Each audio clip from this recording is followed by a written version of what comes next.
Gemini, Sun, Moon, Rising, Cross Watchers. Ito na po uli yung monthly reading ninyo. Ano ba yung mga posibleng parating sa'yo June 2026?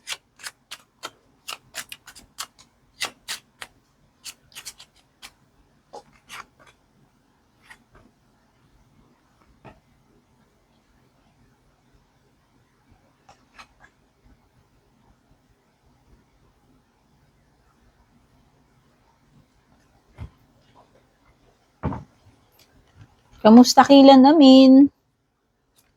Kabaluyan, yan. So po kayong lahat, mga kababayan natin, dito sa Pinas at sa ibang bansa na rin.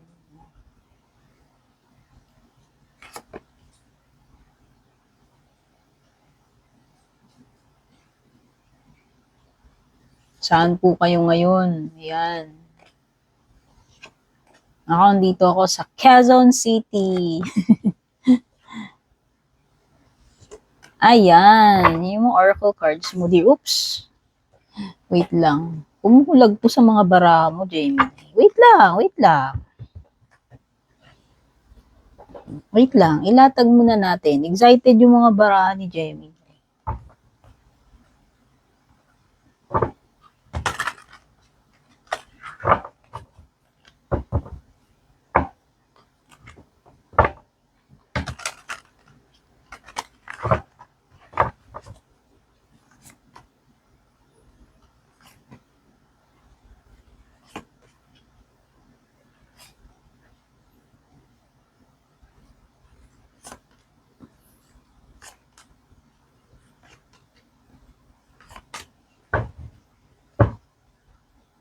Okay, yung mga numbers na naglalabasan dito sa cards, o baka kailangan nyo yan, o gusto nyo yan, may number 8, 11, 21, 13, number 3, number 6, number 6 again, number 0, number 7, number 3, and number 10.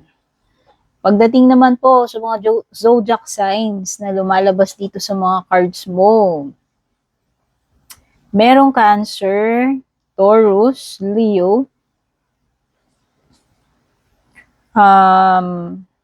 Capricorn, Virgo, ayan. Pero strong energy ni Leo.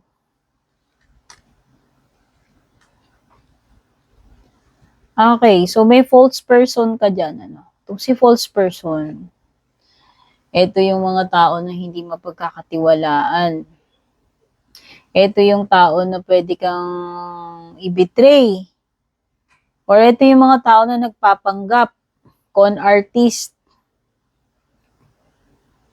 Okay? Or pwedeng ito yung mga tao na may hidden agenda sa'yo, na hindi maganda. Okay? Ano to eh? Fake itong person na to, ano, false person.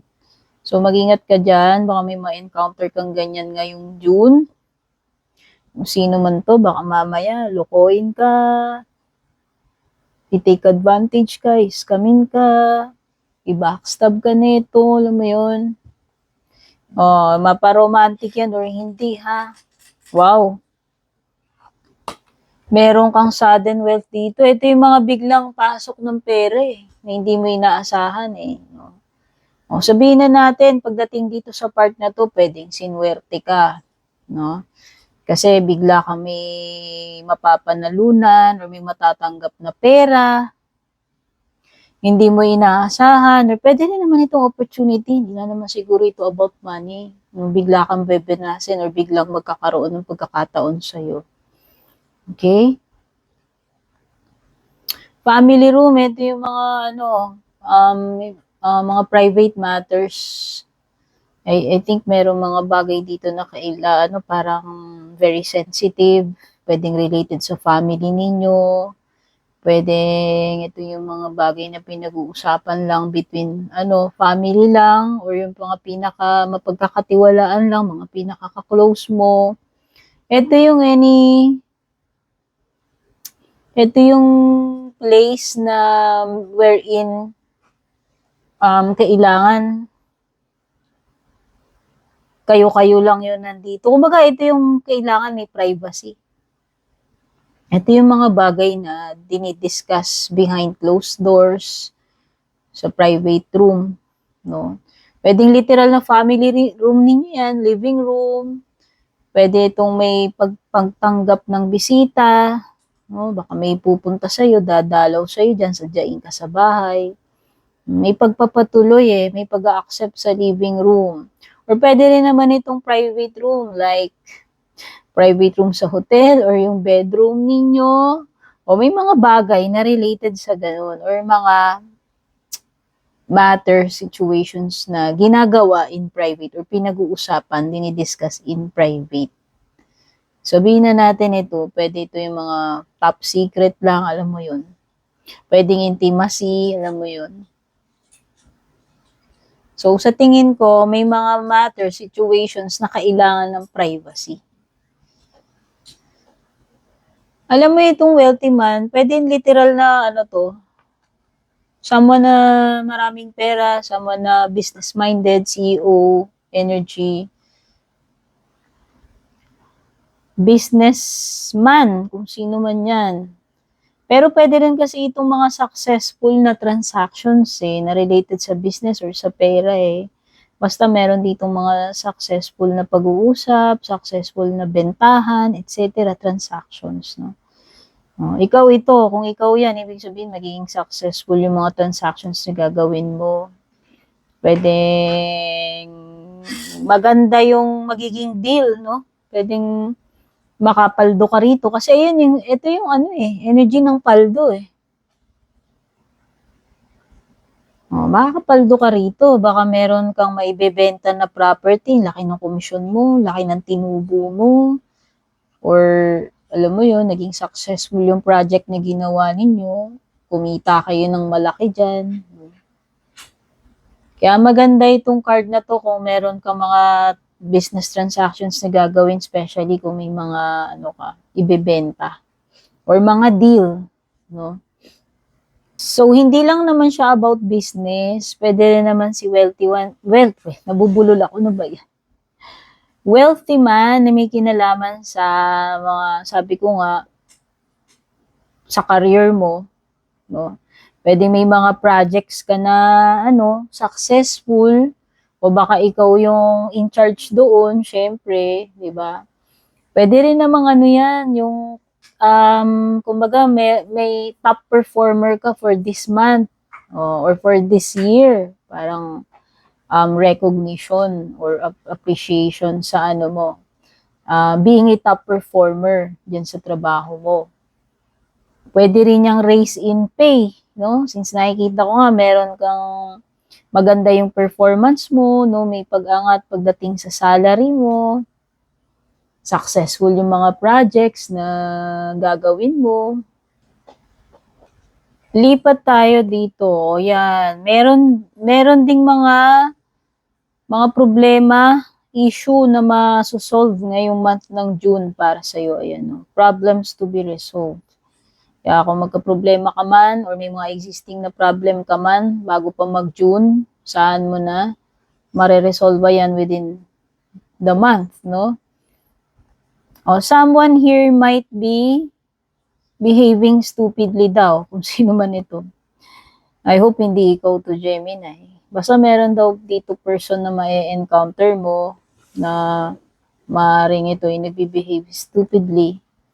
Ibig sabihin, yan yung mga taong pagiging happy-go-lucky, hindi nag-iingat, hindi nag-iisip, no? Pagdating dun sa mga ginagawa nila. So, syempre, kung ikaw yan, may mga consequences, no? Pwede namang hindi ka literal na stupid na sinasabi. Ibig lang sabihin, hindi ka naging wise, hindi ka nag-isip ng mabuti, no? Or hindi mo ginamit yung common sense mo. Ayan. Pwedeng ganun. Naging foolish.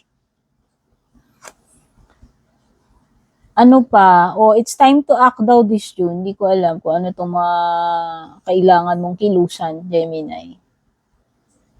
Pwedeng may mga bagay dito na kailangan mong gawan ng paraan, kailangan mong puntahan, solusyonan, no? Spear, ito pagiging broken-hearted about something. You might, encounter some kind of loss. Pwede rin naman, Gemini. Kasi meron ditong bagay na you no longer have, pero sinasabi dito na pwedeng affected ka pa rin doon kahit tapos na yon, kahit wala na yon. Alam mo yun? May yung something na related sa loss na yun. By the way, maraming salamat po doon sa mga abangers, patuloy na sumusubaybay, bumabalik-balik para manood ng readings ko. Maraming salamat po doon sa mga suporta ninyo, sa lahat ng nag-subscribe, nag-follow, yung mga nagla-like, nagko-comment, nag-share, mga nag-avail ng membership sa YT ko, nag-avail ng subscription sa FB ko. By the way, kung nag-avail kayo ng subscription sa FB ko, merong mga exclusive perks. At kung gusto nyo po ng private reading, kayo po mismong mag-PM sa aking nag-iisa official FB page, Purple Teen na may check sa dulo. Meta verified, kayo po yung mag-PM sa akin. Tandaan nyo na maraming fake scammers na gumagaya sa page ko kahit saan. Ang gagawin nila is magme-message sila sa inyo, maaaring mag-offer sila ng kung ano-ano, manghingi ng kung ano-ano, or mag-friend request. Kapag may ganun, hindi po ako yun. Never. Never po akong mag-a-add friend, magme-message. Okay po ba? Thank you rin sa mga nagpapadala ng stars, super thanks, and hindi nag-i-skip ng mga ads natin. So, nabanggit ko na yung mga zodiac signs kanina. Sabi ko nga, pwedeng may Cancer, may Taurus, Leo, strong energy ni Leo, Virgo, Capricorn. Uy, nakakita ko dito ng mga gathering, mga imbitasyon, party, events. Ayan. So, merong mga pwedeng may mga socializing, meron kang mga taong kakaharapin, may mga pupuntahan ka. Kasi may mga imbitasyon eh. Oh. Baka meron kang importanteng event na pupuntahan this June or maiimbitahan ka doon. Pwedeng part ng trabaho pero pwede rin namang hindi. Pwedeng may mga birthday yan. O kung ano man yan. Kasi parang meron mga pinagse-celebrate dito. O baka meron kang achievement. Sabi ko nga, pwedeng may success, achievement, whether ikaw yan or family member o baka yung jowa mo, yung kaibigan mo. No? Ang nakikita ko dito is pwedeng meron kang mga bagong makikilala. No? Magiging contacts mo pagdating sa business or sa trabaho, or pwedeng magiging friend, or pwedeng magiging possible romantic person na kakonect mo. Kasi merong new connections na nakikita Sa mga hindi mo inaasahan, nakakita ka dito ng challenges. Pero sabi ko nga, lumitaw naman dito sa inkpot card mo na kahit naman anong challenge na meron, ma-overcome mo yan, masusolusyonan, mapagtatagumpayan mo yan, no?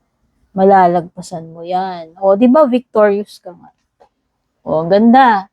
You are gaining popularity this month, no? You are attracting. So, ano man itong mga na-attract na to, you could attract success, you could attract blessings, attention ng mga tao, followers, new friends, connections, no?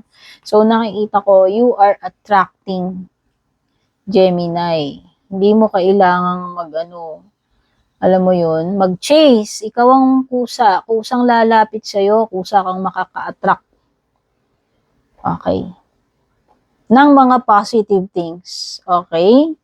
Kasi upright si Six of Wands mo. At meron ka talagang gagawin dito na mabibigyan ka ng recognition, mapapansin ka dyan, mapupuri ka dyan, or mabibigyan ka ng award credit dito sa bagay na gagawin mo. Okay? Ito yung nasa sayo yung spotlight, alam mo yun. Andyan yung celebration. Para kang dito para kang warrior na pag-uwi mo, meron kang bit-bit na magandang balita. No? Kumbaga galing ka sa iyong journey, nag-succeed ka, no? You are returning victoriously, yun. Parang honorable march or grand entrance. Char. Ganun kabongga. Oo.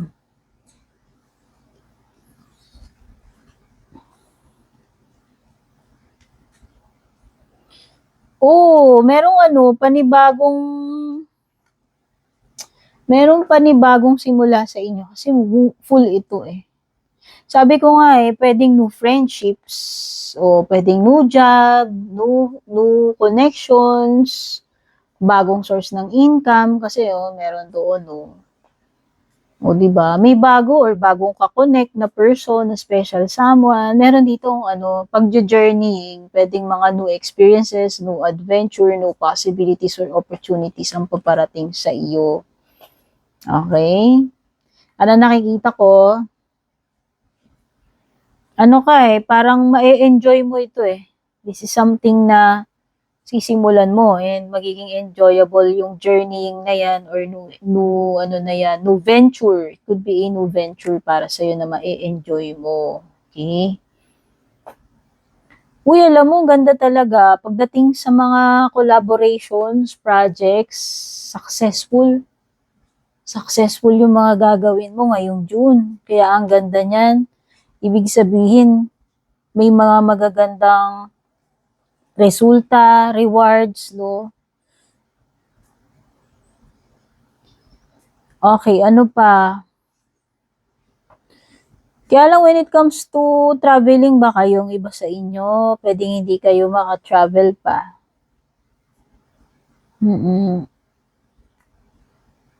Baka meron kasi kayong gustong-gustong gawin, puntahan, pero baka hindi pa kayo makapunta doon, hindi pa kayo makaalis, or hindi mo pa magawa yung bagay na yan na gustong-gusto mo puntahan, gawin. Kumbaga, yung bang excited ka na tapos hindi pa matutuloy. Madedelay pa, o baka kasi madelay, o baka mamaya outing na outing ka na. Puro plano, tapos pagdating mo malilipat na naman ng ibang petsa, char. Pwedeng may mga ganun. O kasi ito, excited ka rito eh, kaya lang, parang biglang, hindi pa pala, no? Oo, feeling ko lang matitenga to.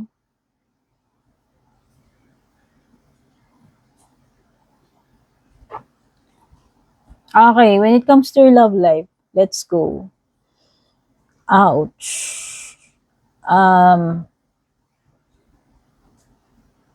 Alam mo, ang hindi maganda rito sa nakikita ko, pwedeng one-sided itong connection na to.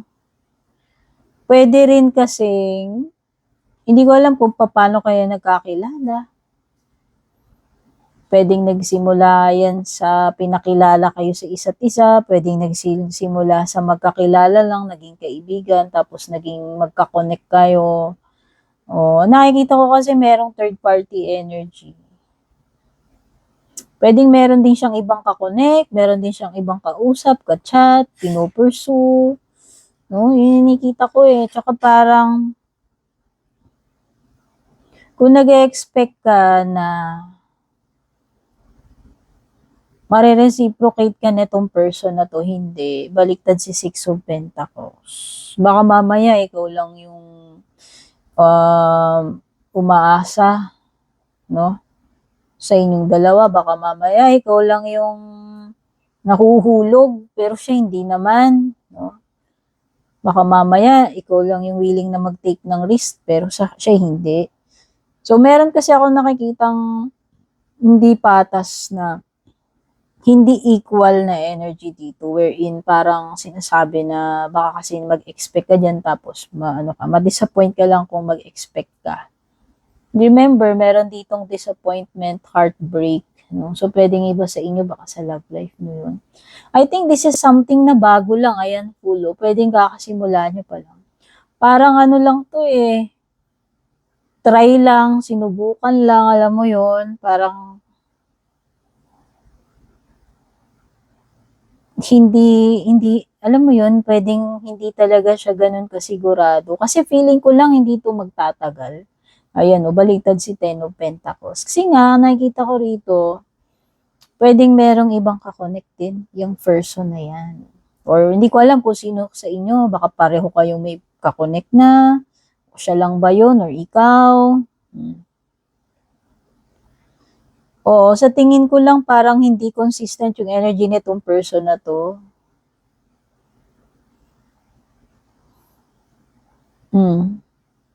Hindi consistent yung energy. So, ibig sabihin, hindi sure. Hindi rin ganun ka-stable itong connection na ito. Pwedeng one-sided.